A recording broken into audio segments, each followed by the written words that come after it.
Troye Sivan, a YouTuber, I want you guys to know that I'm gay. a pop star, an actor, a role model, a twink god.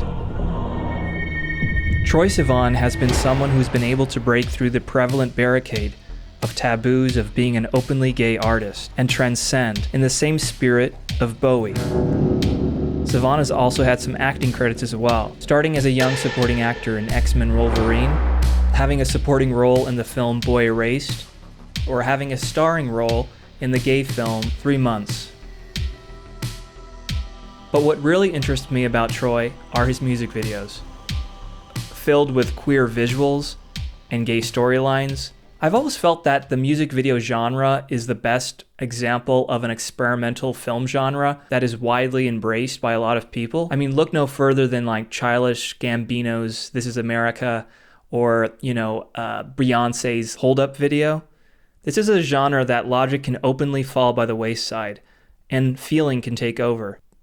These are very unconventional forms of telling a story. And Troye Sivan has always been unafraid to show his queerness in his videos. It's always been front and center in his music, especially a whole storyline in the Blue trilogy, which we won't get into because I want to talk about 4 other of his videos in particular, and why they push the queer music video film genre forward.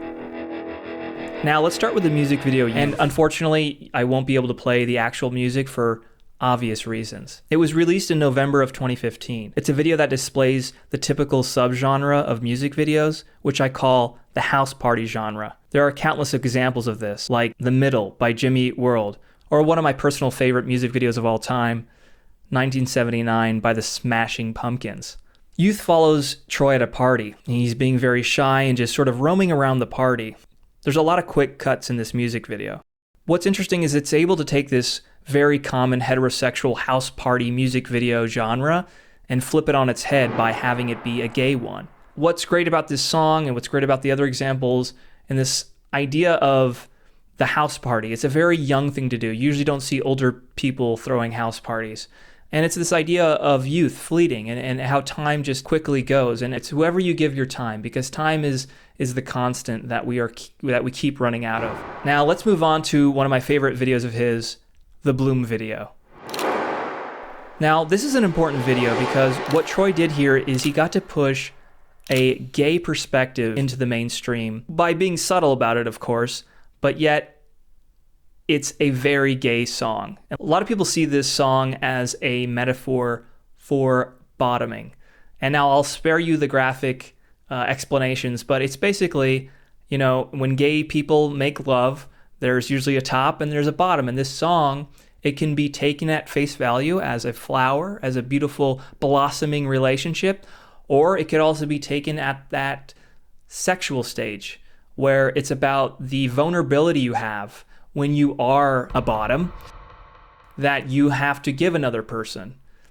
And what's great is that it's done in this very poppy way that you don't have to take it as that, but at the same time, it's all there if you look for it. Now let's talk about the summer vibes in the video Lucky Strike. Now, if you follow this channel, you'll know that I had a whole video about the gay summer film genre and how a lot of gay films take place in the summer. And this video, Lucky Strike, is no exception. It also has the similar vibes of a fantasy. And it follows him at a beach, and he looks over at this bar that's at the beach, and he sees a guy he really likes. And the whole video plays out as this fantasy. And this is a very typical thing that gay people experience, this whole living in your head. And I would say more so than heterosexual, because the heterosexual people can actually, go and try to pursue that without any sort of, questioning, oh, is this person actually gay? Are they actually going to want to be with me? There's a whole deeper fantasy that always happens with gay people. And this video just plays on it. And I just love the summer vibes. I love the colors in this video. There's even a scene where there's like a beating heart. And I mean, it's pretty, surface level symbolism, but it's great. I love that. I love sometimes when things are just really upfront and honest. And there's no need to dig deep into a meaning or something like that. And I love that. I love that visual of the heart, of the bleeding heart. It's definitely not a complicated story, but it's a relatable story. And I'm sure a lot of people, whether it be a beach, whether it be an event, have had this moment where we see somebody at the event or the party, and we just sort of have this whole projection, this whole fantasy. And sometimes it never happens. Now, in 2021 came the release of probably my favorite Troye Sivan video, Angel Baby. Now, if all the other videos were just stepping stones, this is the arrival. This video is Troye showing his gayness in his full form.